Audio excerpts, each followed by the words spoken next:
Ladies and gentlemen, it's Empyre issue 3. This one, they're coming out weekly. I wasn't expecting them to be weekly, but hey, when has that ever been a bad thing for a comic book? Only a few times? I mean, weekly is hard to keep up with, but these were supposed to come out already, so yeah, keep pumping them out.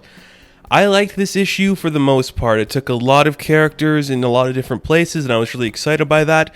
There's a lot to cover, so we're going to break it down fast. I'm not in my normal studio. I'm in a weird spot right now in my life where I'm kind of moving and doing a bunch of I'm helping out a lot of people all over the place. I'm just kind of everywhere at once. So, sorry it's not the normal studio. You won't see this handsome face, but I will throw up a picture of my handsome face so you guys can see me a little bit.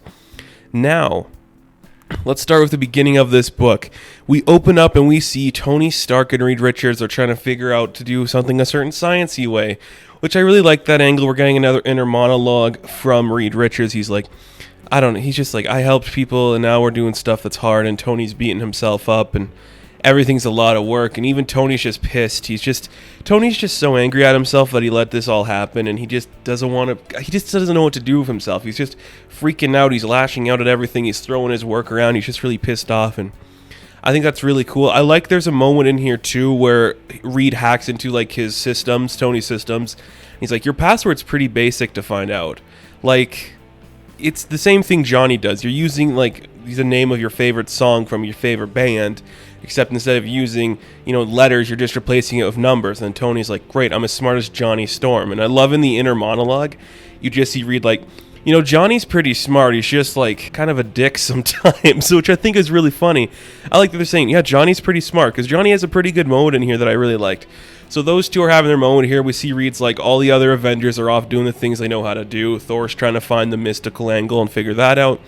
Captain America's leading the ground troops. Of course he is. That's what Captain America does, which makes sense for the most part, and I like that. Then we cut to Wakanda, where the Thing and Ghost Rider are teaming up with the Agents of Wakanda. I'm so happy we're getting a reference to Agents of Wakanda. I'm loving that book. I'm like a couple issues in. I'm picking them up slowly.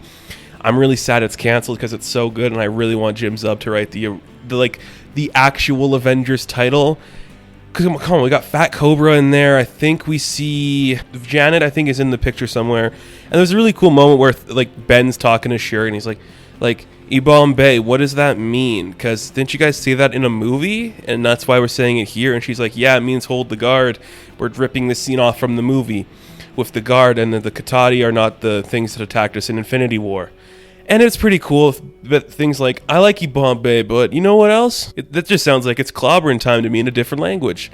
So they're all fighting there in Wakanda, and we have this moment too where Black Panther, I guess the swordsman and Kwai are talking, and they're like, Black Panther's the most dangerous man on Earth because he's the only one who actually understands how things could go wrong here for us, because they want to get to a certain mountain. I think it's the one that houses the Vibranium. I'm not too sure on that exactly.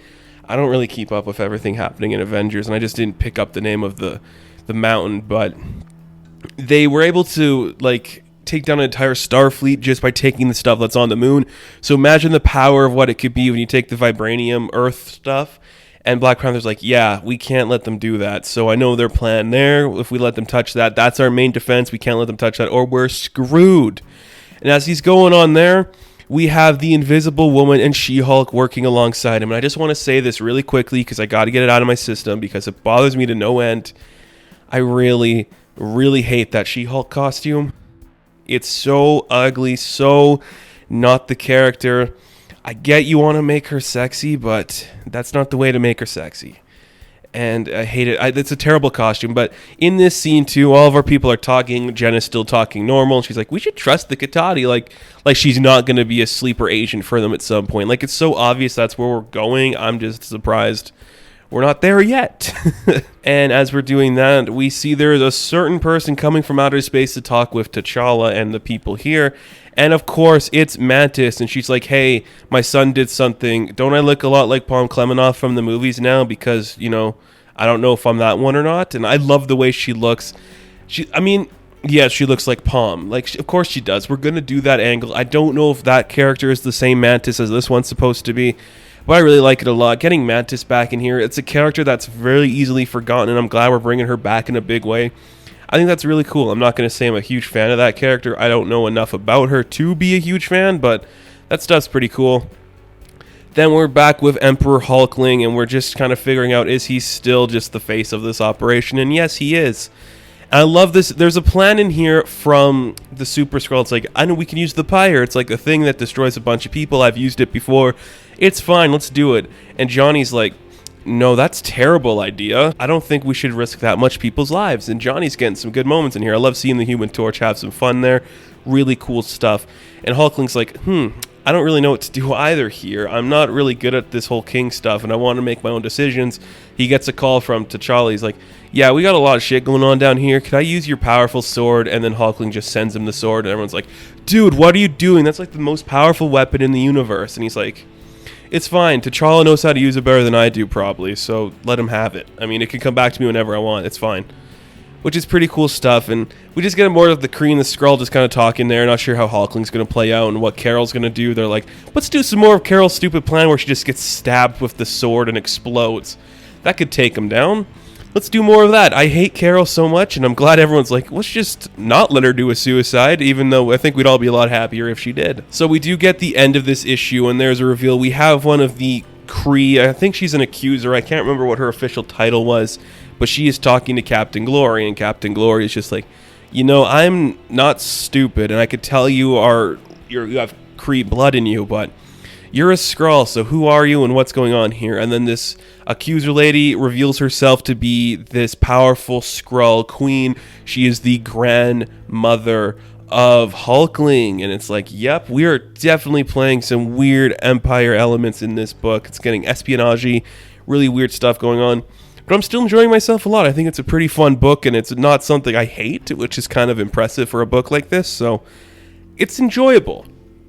I will say this was the best issue of the whole series so far, and I think we've really needed this from Marvel. I've said this before too. Marvel events have just been burning me and burning a lot of people. There's just so much going on at Marvel, and the continuity doesn't matter. But I'm really glad they're just like, we're going to focus on this. We'll have a bunch of tie-ins. You can read them or not. It doesn't matter. We'll do a whole X-Men book where we have like Vulcan talking to these people. And that's about it. We're not going to like really make it that intense or serious. It's going to be a fun blockbuster, and it's going to bring in a lot of characters you remember, you know, like the Swordsman, like Mantis. And it's going to be really fun. And I'm enjoying that a lot. So it's not a bad book, and I think everyone should check it out.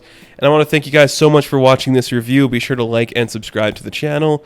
As always, you can check me out on Instagram, Patreon, Twitter, all that good stuff. And I'll see you in the next video. Have fun. Stay safe.